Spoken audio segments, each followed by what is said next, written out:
The speed of modern life has bothered me for as long as I can remember. I'm never doing the thing I'm doing, I'm always planning for the next thing. We no longer feel that we have time to send formal letters. We don't feel that we have time to dress for dinner. This is how you fold letters in the 19th century, and then seal it with wax. Just writing a letter took, 20 minutes to do instead of 30 seconds, but it's almost meditative. It forces you to slow down and to dedicate yourself to what you're doing. My name is Adelaide Beeman-White. I am a lawyer by day, and in my off hours I dress and live as close as I can as though it's the 19th century. I can't point to a time when I started doing this. It started very slowly. I've always had an interest in history. I was very into the Titanic for a while. And I always enjoyed playing dress up when I was little. So I guess now you could say I'm just playing dress up every day. I call it my costumes and my real clothing. This is real clothing. This is court costume. I'm very bad at modern fashion, so I thought that I was being very modern and I thought I was just blending in. And then one of my colleagues came up to me and said, you look so vintage." And I was just like, "Damn it! I thought I was doing such a good job." So to me, it feels very modern, but apparently I look like I came from the 50s.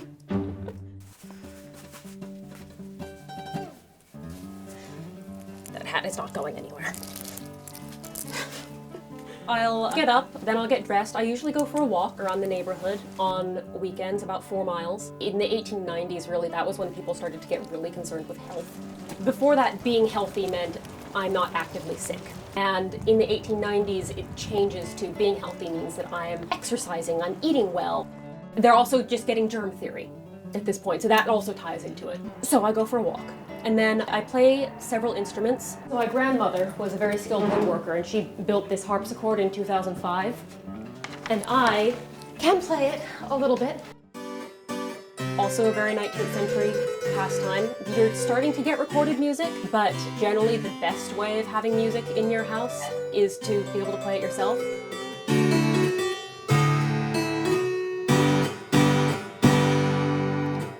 I play the banjo and a couple of other instruments as well. This is the gem roller organ. What else do? I write letters, catch up on correspondence, family and friends, and sometimes AAA to renew my membership. I still have a membership, so. I have a typewriter over there from 1910, and I typed most of my college essays on that before transcribing them onto the computer, and most of my law school essays too. Sewing is a large part of my weekends too when I'm working on a project. This is one of my favorite pieces that I have made. That one took me a long time. All of this beading is antique. It's from around 1910, and I had to go through with thread and stabilize every single one of those beads. It took me forever. I finished this dress and then I didn't wear it for like a year. Even when I'm not working on a project, there's a lot of mending to do. The stitch in time saves 9. If you get ahead of it, then it's going to be a lot less work in the future. Good enough. It's holding together. Researching and filming and editing YouTube videos also takes up a great amount of time. Hello and welcome to my costume symposium. Today we are finally going to be doing some more sewing. So then all I needed to do was sew on these pretty antique buttons, and the camera does not do them justice, really. And that's obviously not a 19th century pastime. It's about educating people about the day-to-day lives of average 19th century people. This is a handkerchief holder. Put your handkerchief in there, then you slide this down, thereby locking the handkerchief in. And then when you're at a ball, you aren't carrying a handbag, you wear it like that, so you have your handkerchief with you. So I'm stuck very solidly in about 1893 to 98. It's kind of the culmination of the Industrial Revolution. They have skyscrapers now for the first time. Can you imagine that? You've never seen a building more than 3 stories tall, and then suddenly there's a 15-story tall building. Steel bridges. Dinosaurs, they learned about dinosaurs. Evolution comes in at this point in time. It's the seeds of all of our stuff that we have now. The trackless trolley car, telephone switchboard, automotive.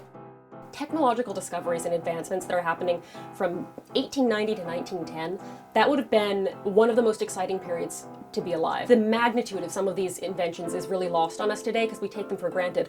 One big thing that we take for granted is that that works. Trains being able to ship products all over the world. Relatively speedy, communication. You have 5 mail deliveries a day. The 1880s and 90s, this is when you get labor unions for the first time coming in and demanding workers' rights. This is when the women's rights movement picks up really big time. I love books. This one is interesting. It's a very bombastic essay on why women should have the right to vote. The 1890s was actually one of the most progressive periods in American history. It's Reconstruction. You see more people of color in positions of power than ever before, and then for about 100 years after. I am in love with the reforms of the era. Wait.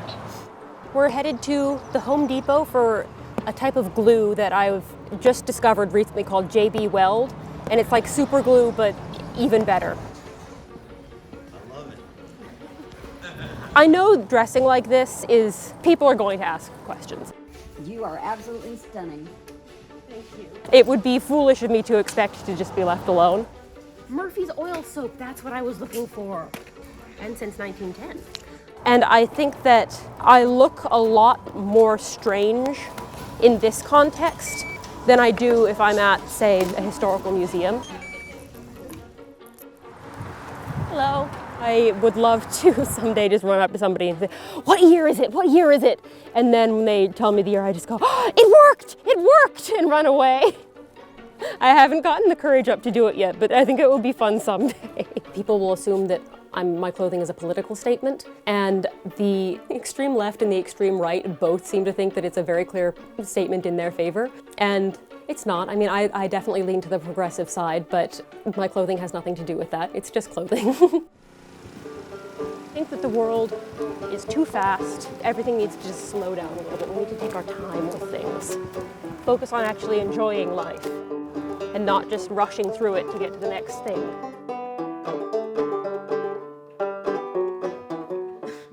My grandfather's clock was too tall for the shelf, so it stood 90 years on the floor. It was taller by half than the old man himself, though it weighed not a penny weight more. It was bought on the morn of the day that he was born. It was always his treasure and pride, but it stopped short, never to go again when the old man died. What is that? This is dusty. Oh! Did you get that on